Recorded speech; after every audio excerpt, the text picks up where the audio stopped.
Aujourd'hui, c'était la journée d'information de Senalia. C'est une journée qui se passe tous les ans où on accueille tout notre aéropage. Et aujourd'hui, le thème principal, c'était coopérer, c'est-à-dire opérer ensemble pour une meilleure efficacité et puis aussi pour des gains de productivité partagés.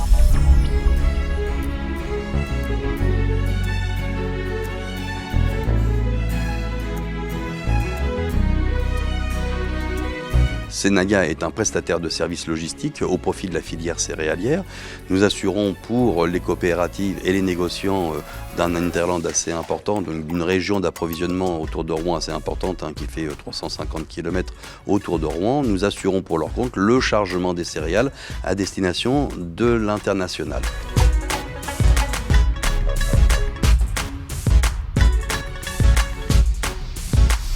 Alors, le point positif cette année, bien évidemment, c'est notre partenariat que nous avons noué avec Le Cureur, le site Le Cureur du Val de la Haye, qui est propriété du groupe Scael, une coopérative qui se trouve à Chartres. Et puis, je dirais, le point le plus négatif, évidemment, on souffre en ce moment des grèves, c'est un point majeur. Et le point le plus négatif, c'est la relation que nous pouvons avoir aujourd'hui, d'une part avec la SNCF, où on voit qu'il y a un frein énorme au développement. Entre l'histoire ou l'affaire ou le problème ou le sinistre de Lubrizol que nous avons subi le 26 septembre jusqu'à aujourd'hui sur les sites de Rouen, on n'a pas pu avoir un seul train de livré, compte tenu donc des réactions des syndicats de la SNCF.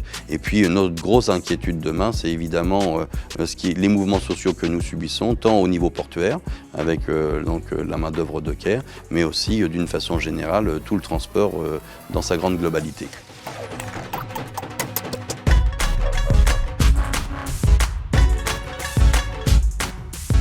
On croit en l'avenir. Sincèrement, c'est quelque chose sur lequel nous sommes positifs. Du reste, c'est la raison pour laquelle on a prévu d'installer notre siège social à Rouen. Donc, c'est un signe fort de l'implantation de Senalia sur l'environnement rouennais. Notre inquiétude par rapport à tout ça, bien évidemment, c'est toutes les pressions socio-environnementales que peut subir le monde agricole aujourd'hui. L'exportation est une nécessité déjà pour nourrir le monde. Et je crois que dans ce domaine-là, il ne faut pas être égoïste. Même si tous les jours on a à manger à sa faim dans notre assiette, il faut imaginer qu'aujourd'hui il y a un peu plus de 850 millions de personnes dans le monde qui meurent de faim. Donc pour pouvoir continuer à produire, eh bien, il faut aussi laisser les agriculteurs œuvrer dans le bien fondé de la chose et en tout respect de l'environnement, mais il faut continuer à produire pour continuer à exporter et alimenter le monde. Ne soyons pas égoïstes.